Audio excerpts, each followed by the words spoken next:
Egyszer volt, hol nem volt, még az óperenciás tengeren is túl, volt egyszer egy asszony és egy ember. Hát az ember bizony egy kicsit bugyuta volt. Az asszony kellett megmondja örökké, hogy mit dolgozzon, mit csinálj. Volt nekik egy tehénkélyek. Azt mondja az asszony, jó lesz, hogyha elviszed a vásárra, és eladod. Hát jól van. Felöltöztette az embert szépen, és az elindult a tehénnel a vásárra.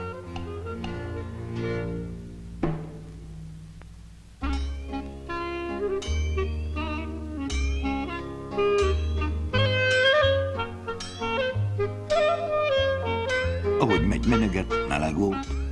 A tehén rettenten bogárzott, csípték a legyek, idefutott, odafutott. Egy ember hajtogatott egy disznót. Azt mondja neki, bácsi, nem cserélné el azt a tehenet ezért a disznóért? Elég, szívesen. Ott abba a helyben elcserélték. Na, menjen tovább. De a disznóval se boldogult, az is idefutott, odafutott, az se tetszett neki. Ment egy másik ember, a hunya alatt egy libávos, azt mondja neki, bácsi, nem cserélni el ezt a disznót ezért a libáért? Elég szívesen. Hát a libás, hogy fogta, útközben lelefosta, eszetollazta, azt is unta vinni. Egy ember fenkövet árult az országút mellett, s azt mondja neki, bácsi, ezt a libát nem cserélni el egy fenkőért? Hát én szívesen. Lett az embernek immár egy fenkő, megfordult, menjen hazafelé, s ahogy menjen, az országút mellett volt egy nagy víz, s abban erőst sok vad réce feredett. Gondolta magába, hogy ő a feleségének üt egy vadrécét, és a fenykövet belehajította a vízbe. De a fenkő ott maradott, és a récék elrepültek. Most mit tudjak csinálni?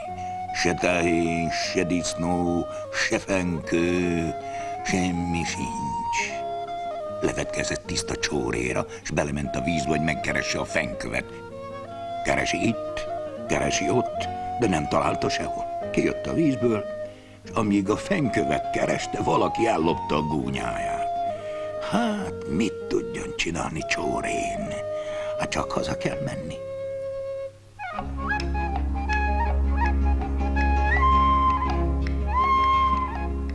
Erőst éhes volt.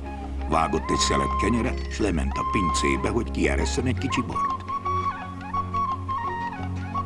A kenyerit letette a pince küszöbjére. Egyszer néz vissza, s hát a kutya elvitte a kenyeret.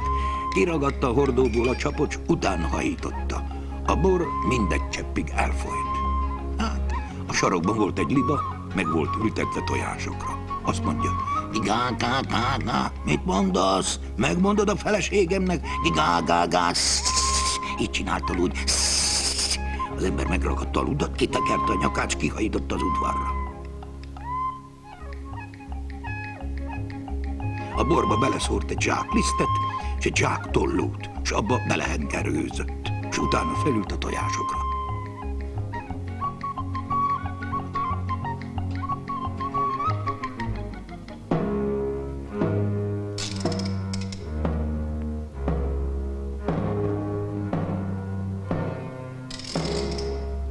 Megy oda a pinceajtóhoz, és azt mondja, mi az Isten csodája van itt a pincében? Nézi, ott a sokban elfolyva, a liszt beleszórva, s a tollú, s valaki kucorog a tojásokon.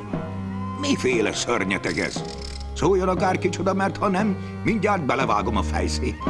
Én vagyok, édes feleségem, nehogy bántsál! Hol a tehén? Hát én elcseréltem egy disznóért. Hát hol van a disznó? Elcseréltem egy lúdért. Hát hol a lúd? Elcseréltem egy fenkőért. Hát a fenkő hol van? Hát azt belehajítottam a vízbe, neked akartam vele vadrécét ütni. És hát a gúnyát hol van? Hát amíg kerestem a fenkövet, addig ellopták a gúnyámat. Jaj, te ilyen-olyan, azt mondja az asszony. Leúszta onnat a tojásokról. Jól elverte a fenekét.